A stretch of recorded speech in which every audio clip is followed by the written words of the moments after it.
ప్రాచీన పురుషుని జయిస్తూ నవీన స్వభావాన్ని ధరించుకుంటూ దేవుని పరిశుద్ధాత్మ మన లోపలికి ప్రవేశపెట్టేటువంటి ఆ జీవజలముతో నింపుకుంటూ ఆత్మ విషయమై బలము నొందిన వారమై దేవునితో గడపడం నేర్చుకుందాం, దేవుని శక్తిని పొందుకుందాం, పోరాడదాం. అదేదో డబ్బిచ్చితే వచ్చేది కాదండి, లేకపోతే ఇంకొక రకంగా ఏదో మర్యాదలు చేస్తే వచ్చేది కాదండి. మనం ప్రభు పాదాలు పట్టుకొని ఆయన సన్నిధిని గోజాడితే వచ్చేది శక్తి.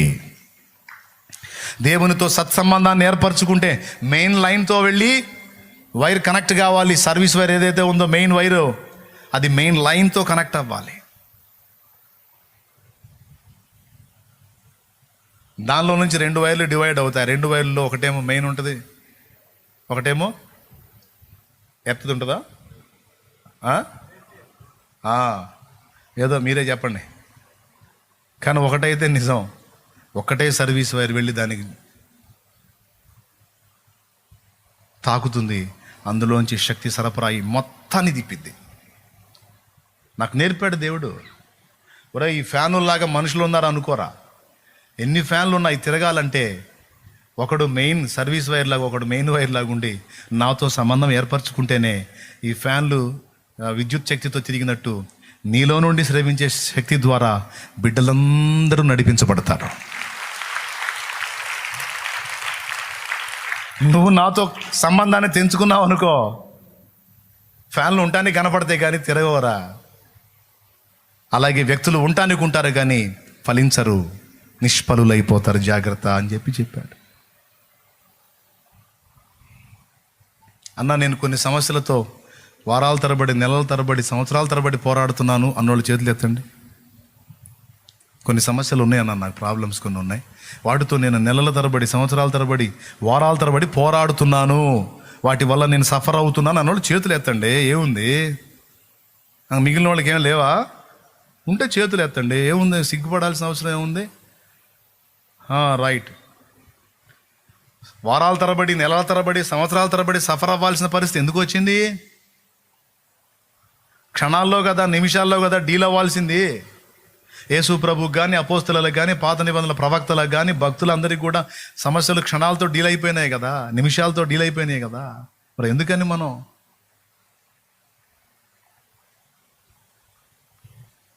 ఎందుకు చెప్పనా? ఇప్పుడు నేను అక్కడ ఎత్తు కుర్చీ ఒకటి వేసుకొని ఆ ఫ్యాన్ నేనే తిప్పాను అనుకో, ఎన్ని సంవత్సరాలు తిప్పితే గాలి రావాలి కిందకి? అట్టుంది మన బతుకు. పట్టుకోవాల్సినోడు పట్టుకోవాలి, కార్యాన్ని నెరవేర్చాల్సినోడు నెరవేర్చాలి, కదలాల్సినోడు కదలాలి మన కోసం. ఆయన కదలాలంటే మనం పని చాలించాలి.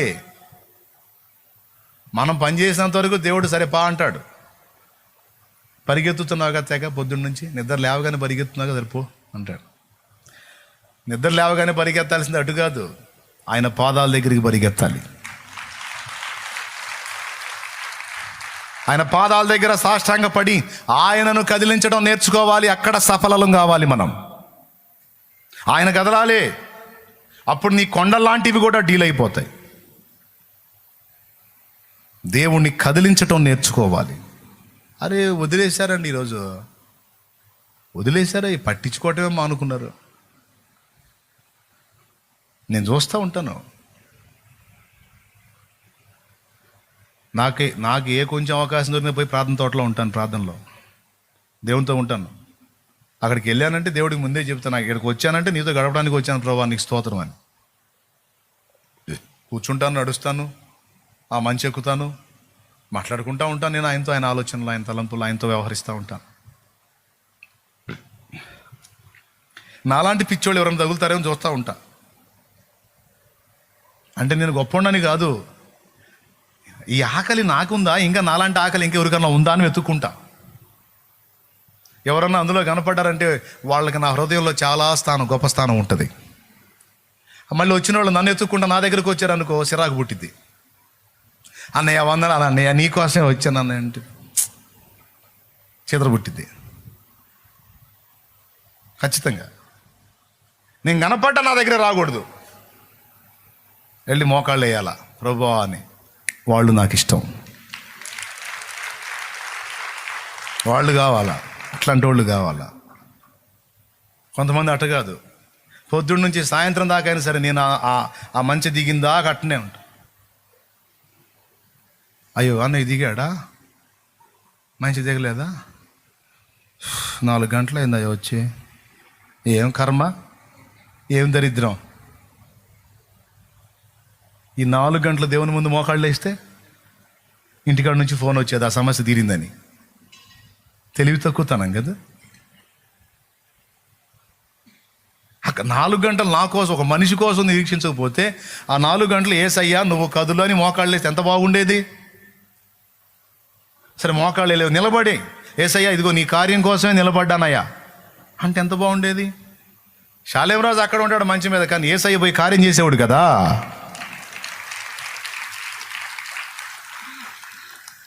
సేవకుల్ని కనిపెడతాను, విశ్వాసుల్ని కనిపెడతాను, పరిచారకుల్ని కనిపెడతాను. ఎవరున్నారు, ఈ రహస్యాన్ని గుర్తుపట్టిన వాళ్ళు ఎవరున్నారని నా కళ్ళు ఎతుకుతా ఉంటాయి. మరేం మైండ్ పోయి అనుకున్నావా, మీరు నాకు కనీసం గుడ్లు కొనుక్కున్నా అన్న డబ్బులు కూడా తీసుకెళ్ళి పెట్టాడా.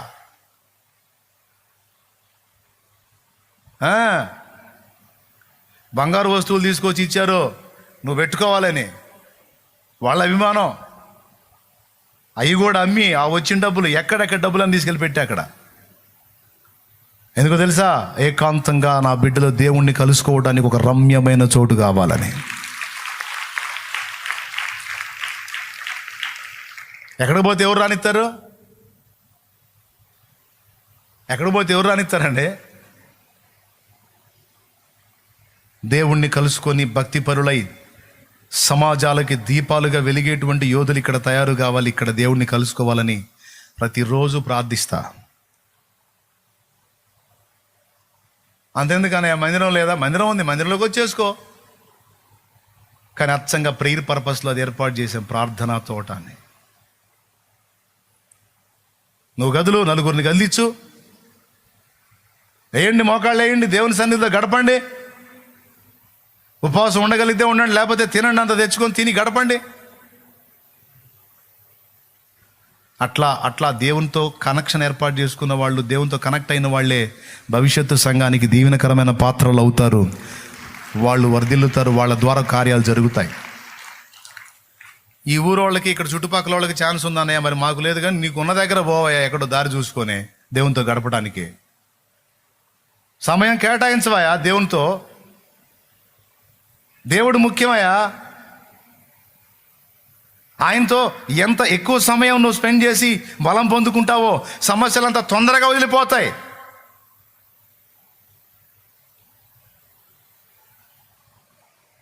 మోషేను చూసినా, ఏలియాను చూసినా, ఎలీషాను చూసినా, ఎలీషా ఏ కొంచెం అవకాశం దొరికినా వీళ్ళు మోకాళ్ళు వేస్తాడు. పేతురుని చూడు, కింద ఆహారం వండుతూ ఉన్నారు, రెడీ చేస్తూ ఉన్నారు, ఖాళీ కూర్చోవచ్చు. ఆ వండే వాళ్ళతో మీటింగ్లు వేసుకుంటా, అమ్మా చపాతీలో నాటుకోడి వేసుకొని తింటే ఉంటుందే, అబ్బో ఆ టేస్ట్ అనుకుంటూ కూర్చోవచ్చు అక్కడ, పనికి మళ్ళీ మీటింగ్ వేసుకొని. అట్లా కూర్చోలా, మిద్దె మీదకి ఎక్కాడు. మిద్దె మీదకి ఎక్కి మోకాళ్ళు వేసాడు. మోకాళ్ళు వేసి ప్రభువా అన్నాడు. దేవుడు దర్శనం, 4 చెంగులు పట్టి కిందికి దింపినటువంటి ఒక దుప్పటి వంటిది కనపడింది. దానిలో చతుష్పాద జంతువుల యొక్క ఆకారాలు కనపడ్డాయి. ఈయన ఆకలి కొని ఉన్నాడు. పేతురు అదిగో దాన్ని చంపుకొని తిను అన్నాడు. దేన్ని? అపవిత్రమైన జంతువుని చూపించి.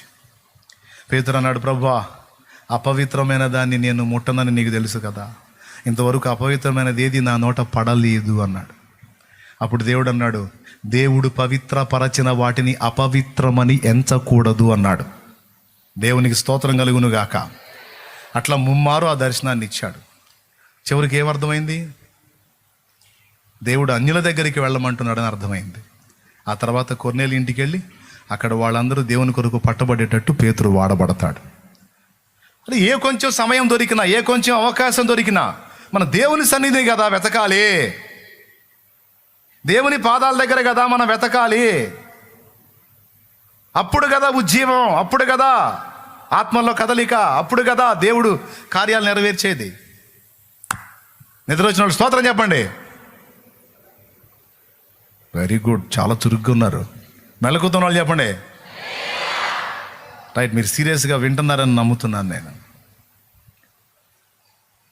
తీసుకోండి, నిజంగా తీవ్రంగా తీసుకోండి. ప్రతి విశ్వాసి, ప్రతి పరిచారకుడు, ప్రతి సేవకుడు నామకార్థుల్లాగా, వేషధారులాగా ఉండొద్దు. దేవునితో గడిపేవాళ్ళు కండి. చూడండి, 2 వచనాలు నేను మీకు చూపిస్తాను. అపవిత్రాత్మలను వెళ్ళగొట్టే అధికారము దేవుడు ఇచ్చాడని బైబిల్లో రాస్తుంది. కానీ ఆ శక్తి ఎలా వచ్చిందో ఆ రహస్యాన్ని ప్రభు చెప్పాడు. అపవిత్రాత్మల్ని వెళ్ళగొట్టే శక్తి ఎలా వచ్చింది, రోగాలను గద్దించే శక్తి ఎలా వచ్చిందో యేసు ప్రభువే చెప్పాడు, చూపించాడు, వాక్యంలో రాయించాడు. మార్కు 3:13 చూడు. ఆయన కొండ ఎక్కి తనకిష్టమైన వారిని పిలువగా వారు ఆయన యొద్దకు వచ్చిరి. వారు తనతో కూడా ఉండునట్లును దయ్యములను వెళ్ళగొట్టు అధికారము గలవారై సువార్త ప్రకటించుటకును వారిని పంపవలెనని ఆయన 12 మందిని నియమించెను. దేవునికి స్తోత్రం కలుగును గాక. మొట్టమొదటి పాయింట్ ఏంటి? వారు తనతో కూడా ఉండునట్లు. నేను చెప్తున్నా, ఇన్ని ఫ్యాన్లు కాదు, ఇంకా ఇన్ని ఫ్యాన్లు తిరగాలన్నా సరే మెయిన్ లైన్కి ఒక వైర్ లింక్ ఉండాలి. మెయిన్ లైన్కి ఒక వైర్ లింక్ ఉండాలి. అట్లాగే అపోస్తలులారా, నా పిల్లలారా, మీరు నాతో సరైన అనుబంధాన్ని కలిగి ఉంటేనే లోకాన్ని మండించగలరు, దయ్యాలను వెళ్ళగొట్టగలరు, మనుషుల్ని రక్షించగలరు, రోగాలను బాగు చేయగలరు. నాకు వేరుగా ఉండి మీరు ఫలించలేరు అన్నాడు. నాతో ఉండండి, నాతో ఉండండి, నాతో ఉండండి. ఎన్ని వచనాలు ఉన్నాయో తెలుసా? ఈ వచనం అయిపోయిందా? యోహాను సువార్త 15వ అధ్యాయం 1వ వచనం నుంచి చదివితే, ద్రాక్షావల్లిని నేను, తీగలు మీరు, నాలో ఫలింపని ప్రతి తీగను కూడా తండ్రి తీసేస్తాడు. ఫలించే తీగ ఇంకా బాగా ఫలించాలని దానిలో పనికిరాని తీగల్ని తీసేస్తాడు. ద్రాక్షావల్లిని నేను, తీగలు మీరు, నాకు వేరుగా ఉండి మీరు ఫలించలేరు అన్నాడు. నాకు వేరుగా ఉండి ఫలించలేరు, నాతో ఉండాలి, నాతో అంటుకట్టబడి ఉండాలి. శక్తి ఎప్పుడూ నా నుండి మీకు సరఫరా అవుతూ ఉండాలి. ప్రభావం ఎప్పుడు నా నుండి మీకు సరఫరా అవుతూ ఉండాలి. ఎప్పుడు సరఫరా అయింది? మీరు నాకు అందుబాటులో ఉన్నప్పుడు సరఫరా అయింది. ద్రాక్షావల్లి నుండి తీగ కట్ అయితే కొంతకాలం పచ్చగానే ఉంటుంది, కానీ ఒకనాటికి ఎండిపోయింది. ఈ వచనమేనా? ఇంకెన్ని ఉన్నాయి? నా యందు నిలిచి ఉండుడి, నేను మీ యందు నిలిచి ఉందును. ఎన్ని వచనాలు ఉన్నాయో. అంతేకాదు, శృంగారమున దేవాలయం దగ్గర పుట్టినది మొదలు కొన్ని కుంటివాడైన మనుషుని స్వస్థపరిచినప్పుడు పేతురు, యోహాన్లు, ఆ ఆశ్చర్యకార్యం జరిగినప్పుడు 5,000 మంది పట్టబడతారు, దేవుని వైపు తిప్పబడతారు. 5,000 మంది ఒక్క దినమందే. ఇంత పెద్ద స్పష్టమైన సూచక క్రియ జరిగితే ఇక వాళ్ళని దెబ్బతీయాలనుకున్న వాళ్ళు కూడా ఆశ్చర్యపోతారు. వీళ్ళని ఏం చేయలేకపోతున్నావు ఏంట్రా? వీరి ద్వారా విశేషమైన సూచక క్రియ చెయ్యబడి ఉన్నది. ఇప్పుడు మనం ఏం చేసినా జనం మన రాళ్ళు తీసుకొని కొడతారు అని వాళ్ళు విభ్రాంతి నొంది, వాళ్ళు పేతురు, యోహాన్ల ధైర్యం చూసినప్పుడు వాళ్ళు ఇలా అనుకున్నారట. 4వ అధ్యాయం, అపోస్తలుల కార్యం 4వ అధ్యాయం 13వ వచనం. వారు పేతురు, యోహాన్ల ధైర్యమును చూచినప్పుడు వారు విత్తలేని పామురులను గ్రహించి ఆశ్చర్యపడి వారు యేసుతో కూడా ఉండిన వారిని గుర్తెరిగిరి. అది వాళ్ళ రహస్యం. ఈ శక్తి వీళ్ళకి ఎక్కడి నుంచి వచ్చింది? ఈ బలం వీళ్ళకి ఎక్కడి నుంచి వచ్చింది? వెండి బంగారంలో నా యొద్ద లేవు గాని నాకు కలిగినదే నీకు ఇచ్చుచున్నాను. ఏం కలిగింది? యేసు నామమును కలిగి ఉన్నారట. చదవండి ఒక్కసారి ఆ మాట, ఎంత బాగుంటుందో చూడండి.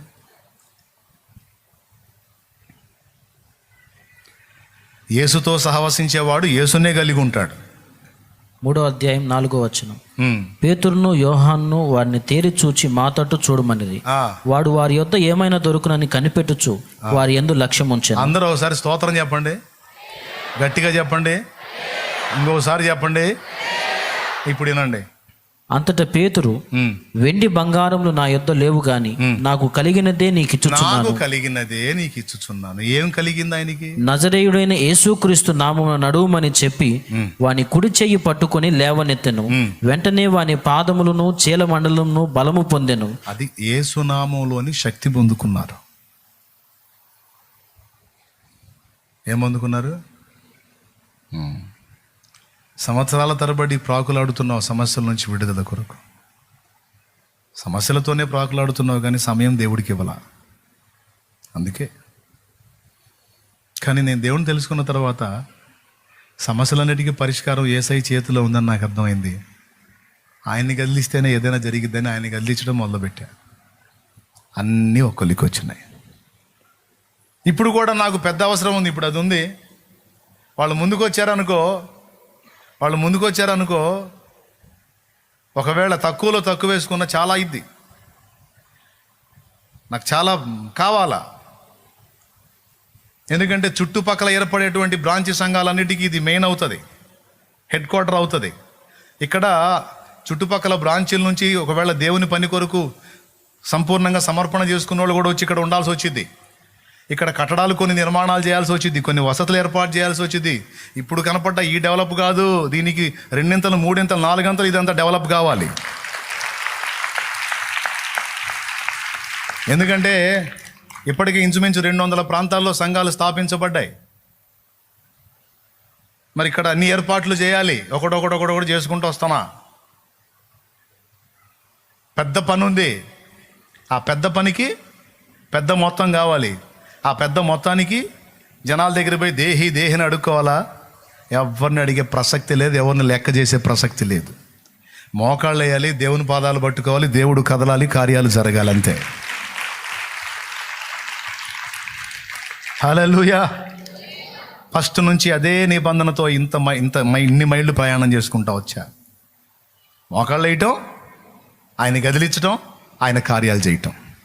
సమస్యలు వచ్చినా కూడా మోకాళ్ళు వేయటం, ఆయన గదిలించడం, ఆయన డీల్ చేయటం. ఒక్కటే ప్రార్థన ప్రార్థన ప్రార్థన ప్రార్థన. ఆయన ఓ ఎన్ని కార్యాలో. కాబట్టి ఇప్పుడు ఏం నేర్చుకున్నారు ఈరోజు మీరు? బాహ్య పురుషుడు బలహీనపడిన ఆంతర్య పురుషుని దినదిన ప్రవర్ధమానంగా బలపరుచుకోవాలి. ఓకే. ఫిలిప్పులు పేతురు యోహానులకు ఇవ్వవలసిన రెస్పెక్ట్ని వాళ్ళకి ఇవ్వాలి. సీమోన్లు ఏం చేయాలి? ఫిలిప్పుతో కాంటాక్ట్ అవ్వాలి. ఓకే. వీటన్నిటితో పాటు శక్తి యొక్క రహస్యం ఎక్కడుంది? దేవుని దగ్గర ఉంది. దేవుని దగ్గర మనం గంటలు గడపగలిగితే సమస్యలు నిమిషాల్లో డీల్ అయిపోతాయి. దేవుని శక్తిని పొందగలిగితే సంవత్సరాలు పీడించిన మొండి దయాలు కూడా జనాల్ని క్షణాల్లో వదిలిపెట్టిపోతాయి. నాయకులు, విశ్వాసులు అందరూ రోషం తెచ్చుకోండి, సిగ్గు తెచ్చుకోండి, పట్టుబట్టండి, నలిగిపోకండి. కోల్పోయిన ఆత్మీయతను తిరిగి పుంజుకోండి, తిరిగి పొందుకోండి. దేవునితో సత్సంబంధాన్ని ఏర్పరచుకోండి. రండి, దేవుని దగ్గర పెనుగులాడండి. ఏ కొంచెం అవకాశం దొరికిన ఆత్మ సంబంధంగా ఆలోచన చేయండి. ఒకవేళ సెల్ ఫోన్ నువ్వు వాడినా కూడా అందులో దేవుని మాట, దేవుని పాట, దేవుని పలుకు, దేవుని స్వరం. నీ ఇష్టం. సింపుల్ మ్యాటర్, పెద్ద లోతైన సబ్జెక్టే నేను చెప్పాలా, ఈజీగా అర్థమయ్యే మ్యాటరే చెప్పా. మీ ఇష్టం. దాన్ని ఫాలో అవుతారో, ఇక్కడే దులిపేసి ఇంటికి పోతారో నాకు సంబంధం లేదు. నేనైతే దేవుడు నాతో పలికిన ప్రతి మాట చేత రేపబడి రోషం కలిగి అలా ప్రయత్నం చేయాలని నేనైతే నిర్ణయించుకున్నాను. నా వంతు నేను ప్రయాసపడుతున్నాను, దేవుని కార్యాలు చూస్తూ ఉన్నాను. మీకు కూడా అదే నేర్పుతున్నాను. అనుసరించారా? ధన్యులు అవుతారు. సేవకులు, విశ్వాసులు, పరిచయాలు మొత్తం చెప్పే సమయంలో మార్పు రావాలి. ఇంకా ఎక్కువ మనం దేవునికి సమీపం కావాలి, శక్తి పొందుకోవాలి, దేవుని బలం అడగాలి. నేను నమ్మిన వానిని ఎరుగుదును, సిగ్గుపడనెన్నడు. నేను నమ్మిన వానిని ఎరుగుదును, సిగ్గుపడనెన్నడు, సిగ్గుపడనెన్నడు. నన్ను బలపరచువాని అందే సమస్తము నీ చేయగలను. నన్ను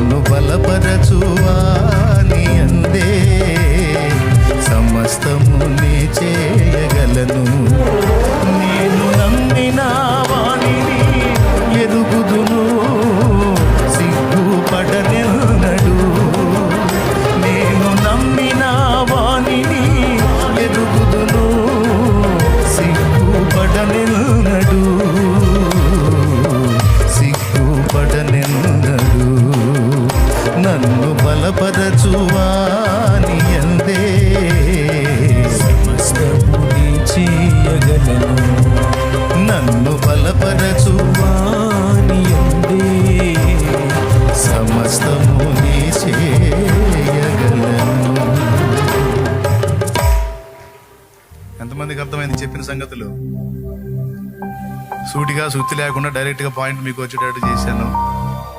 దేవుడు కూడా సాయం చేశాడు. ఒక విలువైన సమాచారం మీకు ఇచ్చానని అనుకుంటున్నాను. తర్వాత మీ ఇష్టం. ఇక్కడెక్కడే దులిపేసిపోయి మళ్ళీ ఎప్పుడు కాలి టిట్టి అని బతుకుతారో, లేదు నేను కోల్పోయిన పాయింట్ను దేవుడు నాకు అందించాడు, నేను పశ్చాత్తాపడుతున్నాను, నేను సరిగ్గా మారు మనసు పొందాలి, నేను మళ్ళీ దేవునితో తిరిగి కనెక్ట్ అవ్వాలి అని తిరిగి దేవునితో సత్సంబంధం ఏర్పరచుకొని మళ్ళీ మన్నటం మొదలు పెడతావు. నిర్ణయం నీదే. కానీ పవర్ సరఫరా కాకుండా ఎన్ని ఫ్యాన్లు ఉన్నా తిరగవు, ఎన్ని లైట్లు ఉన్నా వెలగవు. ఫ్యాన్లను తిప్పేది, లైట్లను వెలిగించేది శక్తి, విద్యుత్ శక్తి అయితే మనల్ని తిప్పి మన బతుకుల్ని వెలిగించి అనేకులకు వెలుగుగా మనల్ని మార్చేది దైవశక్తి, దేవుని పరిశుద్ధ ఆత్మశక్తి.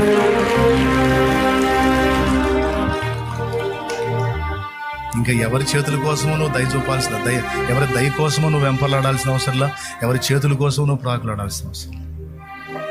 నువ్వుగా దేవునితో అనుబంధాన్ని ఏర్పరచుకోవటం సాధన చేయి. పొద్దస్తమానం పిల్లకాయలాగా ఉండకండి. పొద్దస్తమానం ఎదుగు బొదుగు లేని పిల్లకాయలాగా ఉండకండి. ఒక్కొక్కడు దేవునితో సంబంధం ఏర్పరచుకొని ఇక్కడ ఉన్నోళ్ళందరూ అలా దేవునితో లింక్ అయితే ఎలా ఉంటుందో ఊహించుకోండి. సమాజ రూపురేఖలు ఎలా ఉంటాయో ఊహించుకోండి. ఎంత ఉద్యోగం వచ్చిందో ఊహించుకోండి ఒకసారి. ఇక్కడున్న సేవకులు కూడా ఈ విషయాల్లో పరివర్తన చెంది నేను చెప్పినట్లుగా దేవునితో ఎక్కువ సమయం గడపటం, ఆ శక్తి పొందుకోవటం, వచ్చి దేవుని కొరకు కార్యాలు చేయటం అనే కార్యాన్ని వాళ్ళు నిజంగా సీరియస్గా తీసుకోగలిగితే గొప్ప ఉద్యోగాన్ని మీ ప్రాంతాల్లో మీ సేవల్లో కూడా మీరు చూడగలుగుతారు. నా లెక్క అంతేనండి. చేస్తే రోషంగానే చేయాలా, పడితే గట్టిగానే పట్టాల పట్టు. చచ్చుదద్దమ్మల వ్యవహారం నాకు ఇష్టం ఉండదు. అంతే. ఏదో అల్పమైన వాటితో అంతవరకు తృప్తి చెంది అంతవరకు ఆనందపడే వ్యవహారం నాకు నచ్చదు. తాకితే గట్టిగానే తాకాలి, గొప్ప ఉద్యోగాన్నే చూడాలి. అంతే. రాజీ పడి బతకడం నాకు ఇష్టం లేదు. అరాకొరా చూసుకొని అబ్బో అనుకొని మురిసిపోయే వ్యవహారం నాకు నచ్చదు. చేయాలి, ఇంకా చేయాలి. బలమైన ఉద్యోగాన్ని చూడాలి. ఏం చేస్తారు మరి? దేవుడితో గడుపుతారా? సెల్ ఫోన్తో గడుపుతారా? ఇప్పుడు సెల్ ఫోన్ కూడా కాదు, టీవీలోకే ఎన్ని వచ్చినాయి. సెల్ ఫోన్ చూసి కళ్ళు లాగుతున్నాయి బిడ్డలకు పాపం. అందుకని పెద్ద పెట్టుకుంటారు ఇళ్లలో. పెద్ద పెట్టుకొని అంతా రిమోట్తోనే.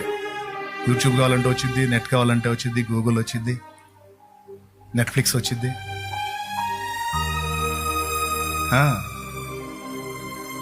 తెలుసా మీకు?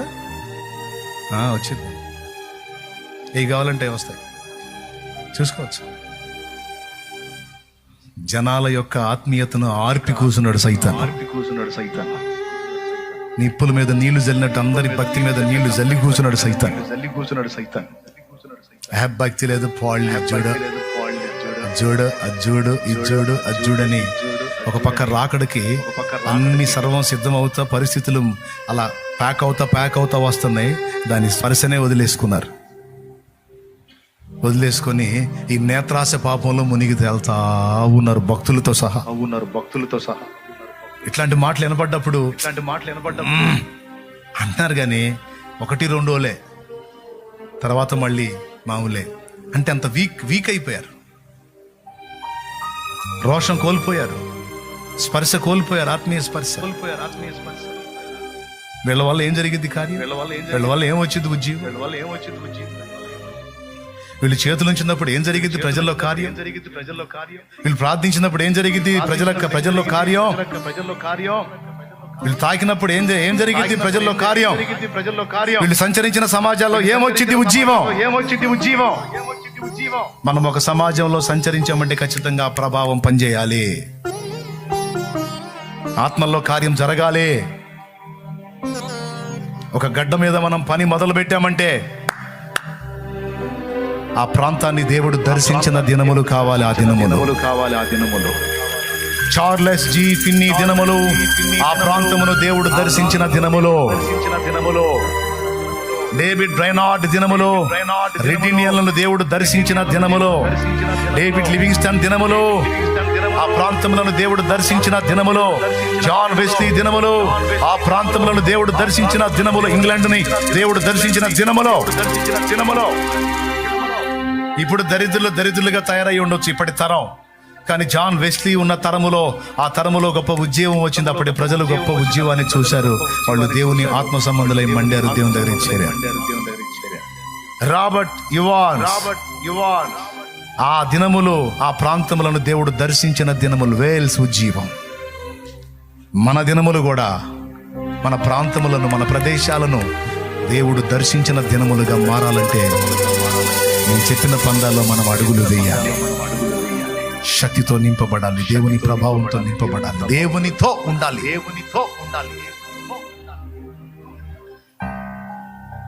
మరియమ్మ చెప్పింది అదే, ఆయన మీతో చెప్పునది. అందరు చెప్పండి, ఆయన మీతో చెప్పునది. ఏం చెప్పాడు? నాతో ఉండండి.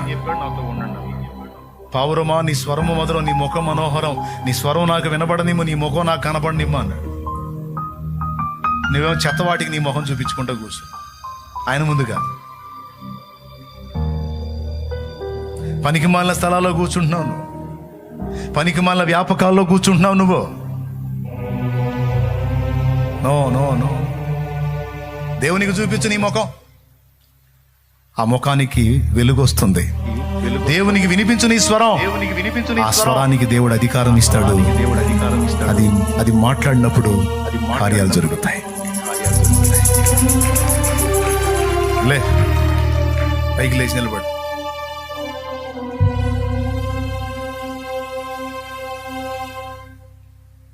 దానికి దీనికి పద్దాకలు భయపడతా కృంగిపోతా, కుమిలిపోతా, తరం పడతా, నీరు గారిపోతా, దిగజారిపోతా. ఛే, ఎంతకాలం ఈ నాశరక బత్తి. కృంగిపోయే వాళ్ళ గురించి వాక్యం ఏం చెప్పింది? శ్రమ దినమున నీవు కృంగితే చేతగాని వాడు అవుతావు అని చెప్పింది వాక్యం. కాస్త కూస్తో ఉన్న సామర్థ్యం కూడా పోగొట్టుకుంటావు నువ్వు కృంగిపోతే.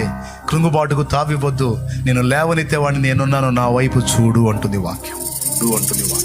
భయపడుట వలన మనుషులకు ఉరి వచ్చునని రాయబడి ఉంది. భయం గుప్పెట్లు ఎందుకు బతుకుతున్నావు? విశ్రాంతిలో ఉండమన్నాను నేను. నువ్వు భయంలో ఎందుకు బతుకుతున్నావు? భయపడట వల్ల ఉరి వచ్చునని. చింతించటం వల్ల మీకేం ప్రయోజనం అంటున్నాడు. భయము, చింత, దిగులు, విచారం, కృంగుబాటు దులిపేయాలి.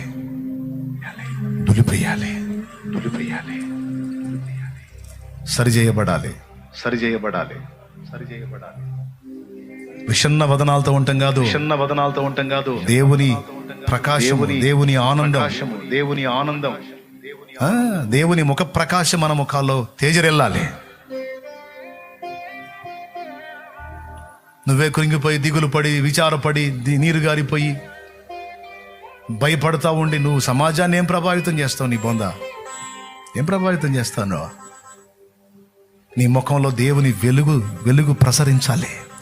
ఎప్పుడన్నా చూడు ఆ తల్లి ముఖం ప్రకాశిస్తూ ఉంటది. ఆమె సమస్యలు లేవా, ఇరుకులేవే, ఎన్నన్నా ఉండనే, లెక్క కూడా చేయొద్దు. దేవుని బట్టి ఆమె ధైర్యంగా ఉంటది. ఎప్పుడు దేవుని అందరి విశ్రాంతిలో ఉంటది. ఆమె విశ్వాసము గలది. కార్యాలు కూడా దేవుడు అంతే చేస్తాడు.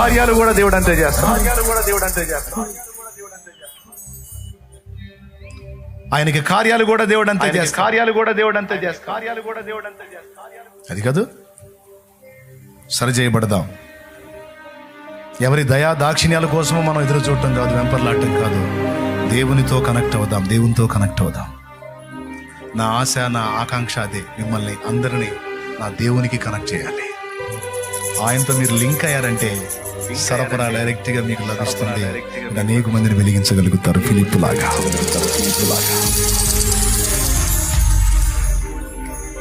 అలాగని పెద్దలకు విలువ లేదంటే వాళ్ళకున్న విలువ వాళ్ళకున్న, అది కూడా చెప్పాను నాకు. మీకు ప్రార్థన చేద్దాం రండి. ఒక దైవజనుడు ప్రార్థన చేస్తాడు, అందరం ఏకీభవిద్దాం. ఎవరు లేరా? ప్రేమ కలిగిన మా మహాపరిశుద్ధ తండ్రి, ఘనుడవగు దేవా, నీకు స్తోత్రం. నా ఎదుట నిలిచినటువంటి ఈ బిడ్డలు నా ప్రభు ఈరోజు విన్న వర్తమానం వారి హృదయంలో శిలాక్షరమై ముద్రితం కావాలి.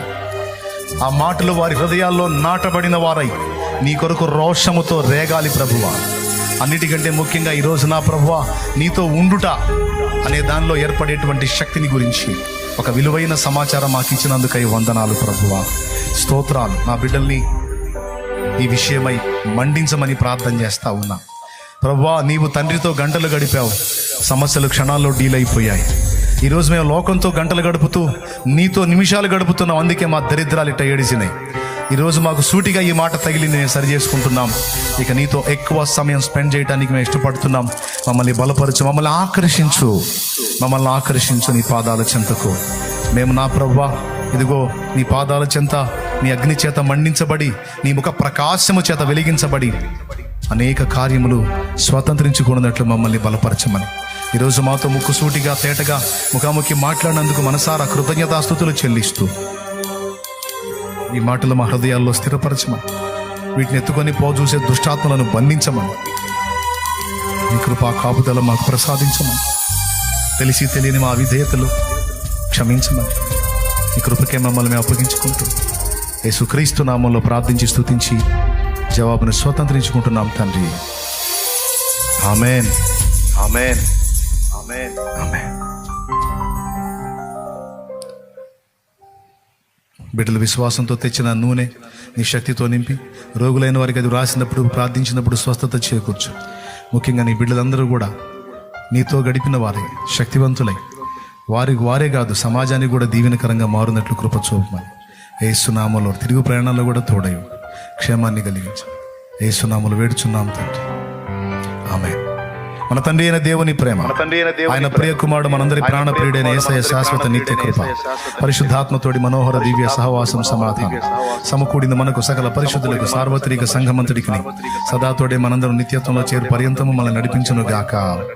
ప్రవేశు రక్తమునకు జై, ప్రవేశు రక్తమునకు జై, ప్రవేశు నామునకు సంపూర్ణ విజయం కలుగును గాక. ఆమేన్. హల్లెలూయా.